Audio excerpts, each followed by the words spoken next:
12 heures, apparaît sur l'avenue Hai Batrung qui longe les services de chirurgie le premier Bodoï à pied un peu perdu, rapidement suivi de véhicules arborant le drapeau Viet Cong. Il s'agit là de jeunes ralliés de la dernière heure installés sur des jeeps abandonnés par les militaires en fuite et qui maintenant pavoisent sans retenue.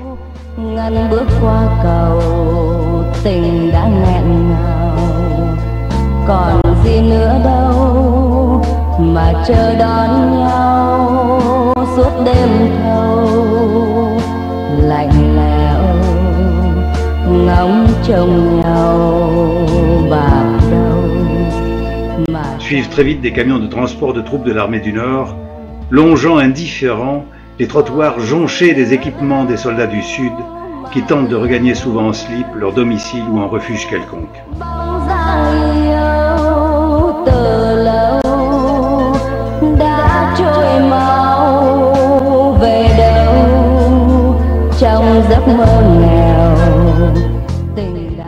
Des engins blindés sont en train de se mettre en position devant le palais.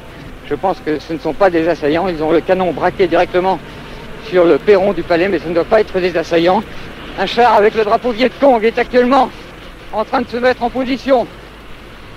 Le drapeau Viet Cong, rouge et bleu, l'étoile jaune. Ce char est couvert de feuillage. Ce sont les Viet Cong qui arrivent pour recevoir la reddition du général Min. Les soldats courent pour leur ouvrir les portes du palais. Ils ont des canons braqués. Ils défoncent la grille du palais.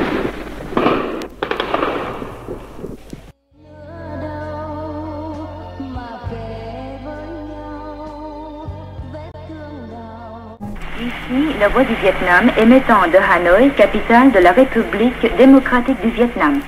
La ville de Saigon, qui porte le glorieux nom de Ho Chi Minh, a été totalement libérée. Nous répétons, la campagne Ho Chi Minh a remporté la victoire totale. La ville de Saigon a été totalement libérée.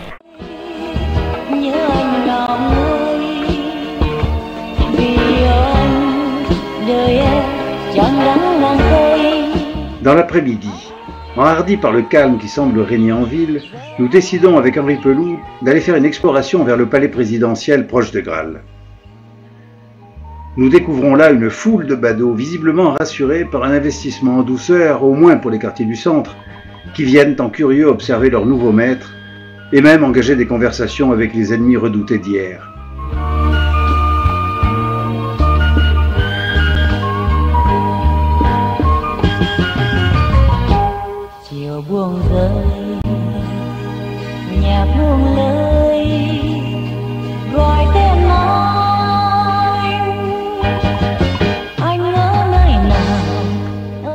Nous longeons des colonnes de chars T-54 dont certains sont encore recouverts de feuillage et des automitrailleuses qui prennent position autour du palais.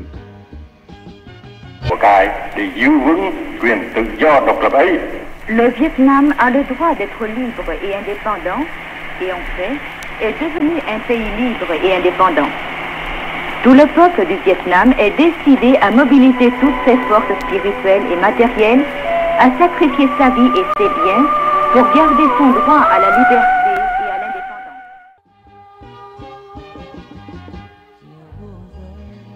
Pendant ce temps, une foule ininterrompue de fantassins débouche sur la place, marchant, courant, le fusil d'assaut à la main ou un bambou garni de munitions sur l'épaule, certains poussant une bicyclette. Ce sont bien là les surprenants vainqueurs de l'armée suréquipée du Sud qui s'installent au cœur de Saigon après 30 ans de lutte.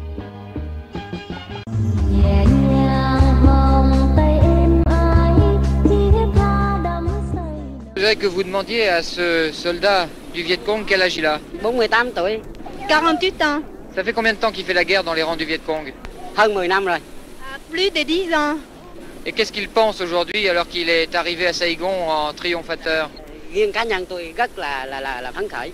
dit que personnellement, il est très heureux d'être là pour chasser les impérialistes et puis pour sauver la patrie.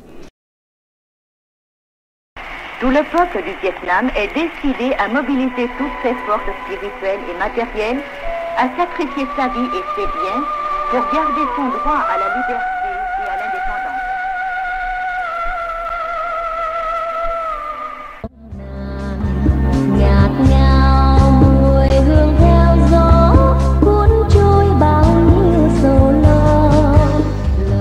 Les nouvelles autorités ont réquisitionné 100 lits de chirurgie et l'hôpital reçoit ses premiers blessés nord-vietnamiens. Il faut remettre de l'ordre dans cette ville pourrie, corrompue, dans ce pays encore imprégné de la présence américaine.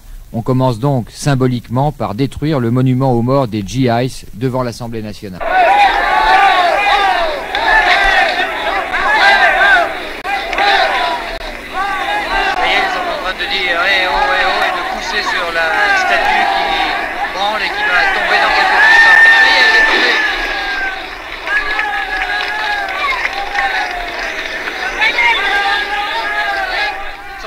Ils applaudissent, ils montent dessus, ils brandissent des drapeaux, tout cela dans la poussière de cette... Sur ordre du comité de la ville, nous devons arborer les pavillons du Nord-Vietnam et du Viet Cong. Ce dernier disparaîtra bientôt, et avec lui le GRP qui devra s'effacer devant l'hégémonie du Nord. Encore une illusion envolée. Nous recevons aussi l'ordre de placer en évidence dans nos intérieurs le portrait de Ho Chi Minh.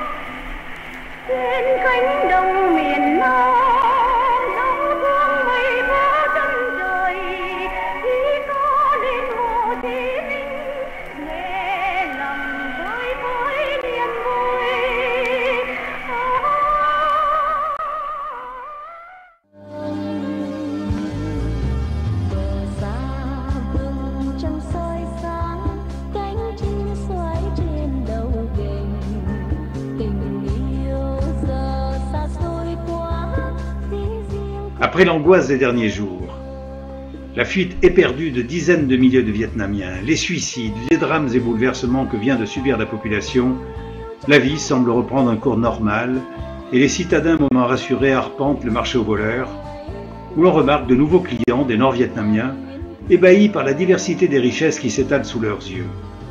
Ils découvrent pour la première fois les produits d'une civilisation qu'ils étaient venus délivrer de l'obscurantisme.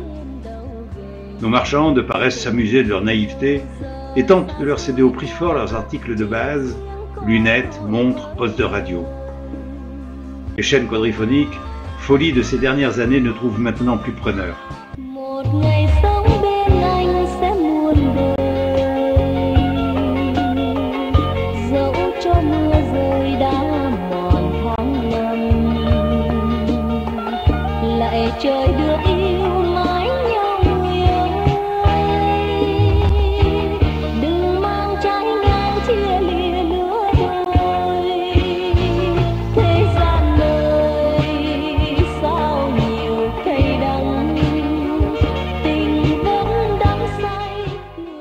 Le comité administratif militaire de la ville de Saigon de Gia Đình, dans son communiqué numéro 1, demande au peuple de protéger le gouvernement provisoire révolutionnaire, rétablir l'ordre et la sécurité de la ville qui vient d'être libérée.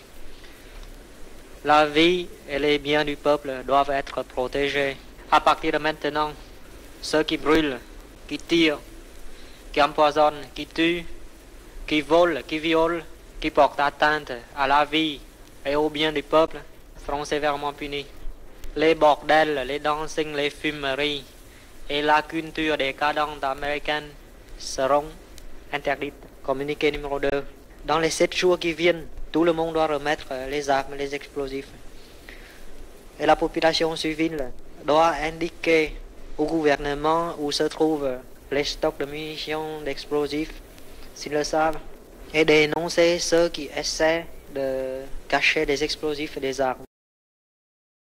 Je crois que la plupart des gens sont prêts à suivre les nouvelles méthodes de vie parce que c'est de leur intérêt.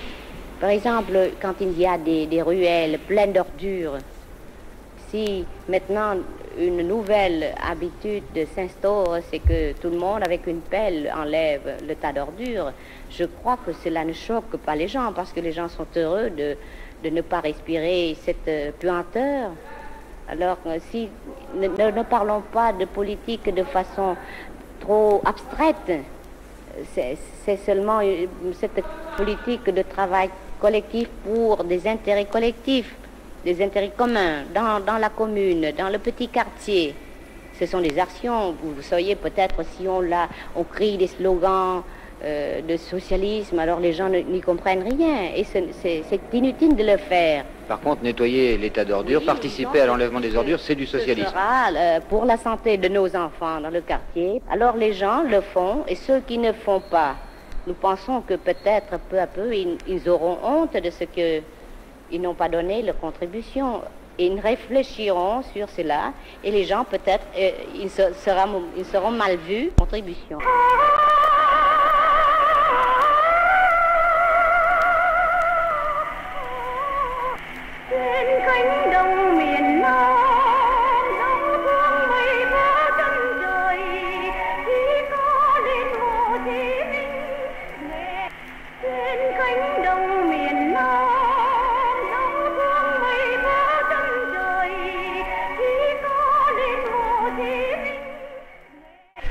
Vous venez d'entendre notre causerie intitulée « L'oncle Ho et la résistance sacrée des peuples vietnamiens contre l'agression américaine pour le salut national ». Ici, la voix du Vietnam émettant de Hanoï, capitale de la République démocratique du Vietnam. Notre émission en langue française est terminée.